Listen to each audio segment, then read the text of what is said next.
انا بصراحه ما كنتش عايزه اقولك. انا خدت بعضي من اول امبارح كده، هي حكيت لك.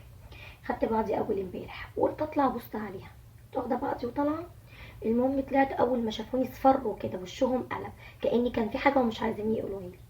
دخلت، سلام عليكم، ازيكم، عاملين ايه؟ الحمد لله.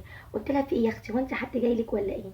قالت لي ده في ناس جايين يتكلموا على جوزي، كنت مكلماها من قبلها في التليفون بالليل، ما قالتليش.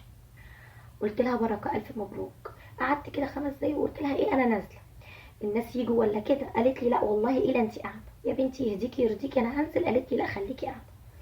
المهم خلتني قاعده شويه، وقامت البت جودي قالت تعالي يا خالتي اقول لك. قلت لها ماشي يا جودي. خدت بعضي ودخلت انا وجودي جوه. قالت لي والله يا خالتي ده ناس ومعرفه وكان يوماني وناس جايبينهم وبتاع. قلت لها حبيبتي انا افرح لك، بس انا كنت مع امك امبارح على التليفون وامك ما قالتليش. مش وقت مشاكل دلوقتي يا جودي، واما نشوف بس الناس هيعملوا ايه يا حبيبتي، وبعد كده ابقى اعاتب امك في الموضوع ده. قلت افهم، هي مش عايزه تقول لي ليه. اتاري بقى الناس الناس غالبينها في الكلام، وقال ام العريس كلمتها في التليفون وغلبها بقى في الكلام ومش عارفه ايه وكده. جت قعدت جنبي قالت لي والله انا مش عايزه اقول لك عشان انا عارفه ان الاتفاق مش هيعجبك. قلت لها يا حبيبتي الشيله شيلتك ودي بنتك، واللي انت تقدري عليه تعمليه، واللي تقدري عليها استني يا بنت ما شغلت التكييف. واللي تقدري عليها بس الحاجات دي اصول، والاصول معروفه.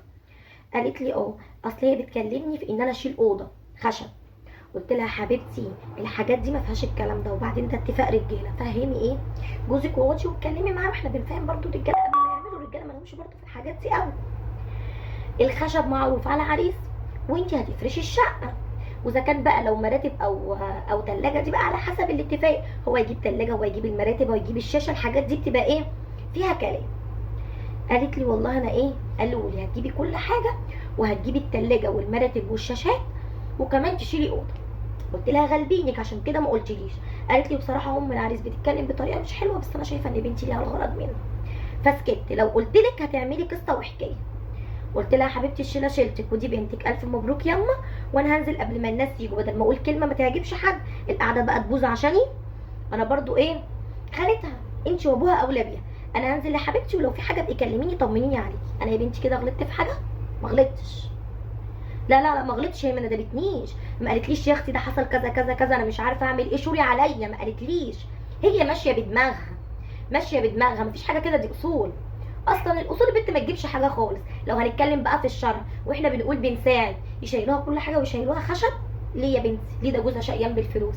لا لا ما عجبتنيش، وان هي ما قالتليش، هي عارفه ان هي عامله حاجه غلط، هي عارفه. والبنت خدتني جوه، يعني خالتي عشان تلم الدنيا. لا يا حبيبتي انا مش هعمل حاجه، انا مش جايه اعمل مشاكل، ده انا كنت جايه اسلم عليكم واجيب لكم كيسين فاكهه واخد بعضي وامشي.